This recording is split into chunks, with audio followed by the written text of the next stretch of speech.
everybody needs to play because we're so thin in the backcourt with Patty and Steph and Andre out. So it's not like I could rest people even if I wanted. I could in the front court, but you know, that doesn't really make sense because we play a lot of people anyway. So we're going to play it normal and see how the game goes. But if somebody's banged up, I'm definitely not throwing them back out there. It'll be, you know, as it flows, we'll see what happens. This game, potentially, if you lost it, could have implications on who you play at 7. Do you care? Well, the picture has really cleared up for us now. It's down to 5 teams that we can play. So it's gotten much easier now. So every team that's in the playoffs and or even has the potential to be in the playoffs is really good. I mean, it's the deepest I've ever seen the West, or the East for that matter. So it doesn't even matter. Like we're just going to prepare for a hell of a team, and a lot of the teams at the bottom are actually playing the best. You know, New Orleans just beat us the other night. Denver's hot. You know, San Antonio's had to win games. OKC now. You know, you can see the urgency that all these teams are playing with. So no matter who we face, it's going to be a good challenge.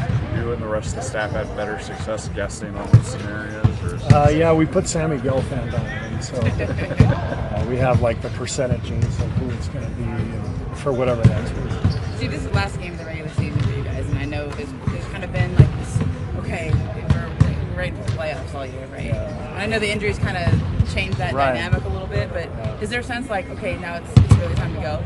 Well, we've been saying it's time for like the last 20 games, and we, you know, we kind of had a what we thought was a pretty good plan.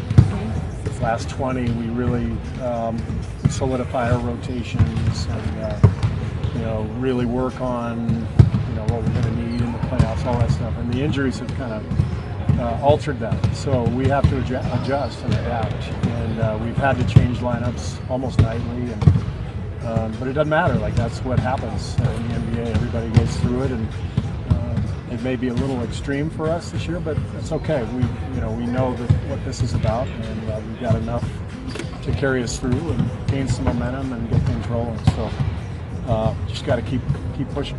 Coach, how impressive has the turnaround been for Utah? You know, just since Gobert came back to run it, made, you know, you guys were part of it the last time you guys played here. Just how impressive has it been? You know, it's one of the best stories of the year in the NBA, the way the Jazz have come on, and there's a lot of subplots to that. Donovan Mitchell playing as well as he has, possible Rookie of the Year. Quinn doing an amazing job, and he will for sure be right up there in the Coach of the Year race. But I think they're probably, I would say, the biggest surprise of all the teams. And there's been a lot of teams that have really played well and maybe exceeded expectations. But I would say Utah, #1 on that list, especially the way they started and losing Hayward. So they've had an amazing year. Who would get your vote for Rookie of the Year? I don't do that. You guys vote. I don't get to vote anyway. So. All right.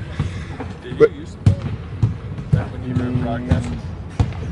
Sometimes. Yeah, I didn't always get a vote. It seemed like I think I was a broadcaster for 8 years. I want to say maybe 2 or 3 times they gave me the vote. They usually just gave it to Marv because Marv lobbied for it. It was kind of embarrassing the way he would lobby behind the scenes, but that's Marv.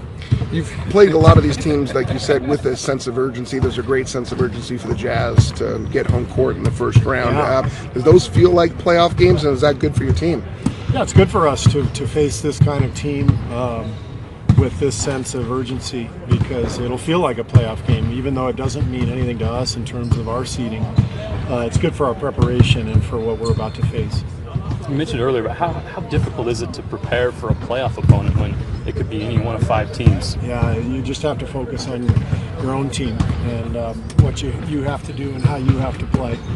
And then tomorrow night, our staff will gather and try to find a place that has 3 TVs and wait till they're all done and then start the prep. But it's really still wide open. It's maybe clarified a little bit the last couple of days, but still a lot can happen.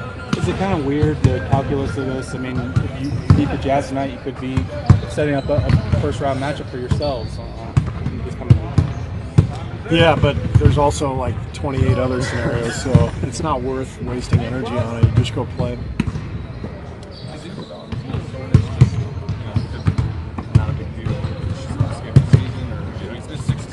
Yeah. Well, we're just trying to be smart, and felt like it made more sense to give him a rest. Gives him a full week almost, I guess, depending on Saturday or Sunday.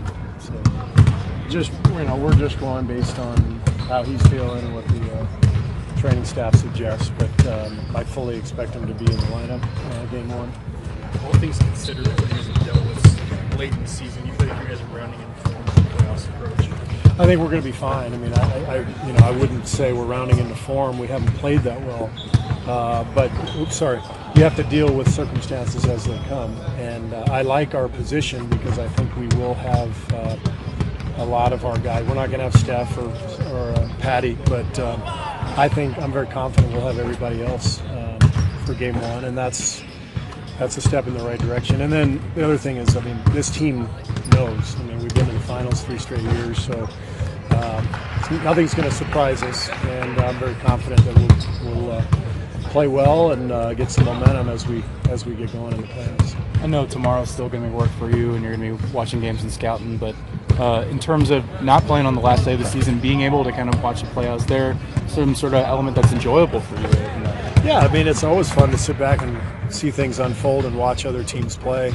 Be good for our guys because we'll give them tomorrow off. If we were playing tomorrow night, we would have had to get right into preparation. So another day off for our team is probably a good thing at this point. And schedule played out pretty well for us.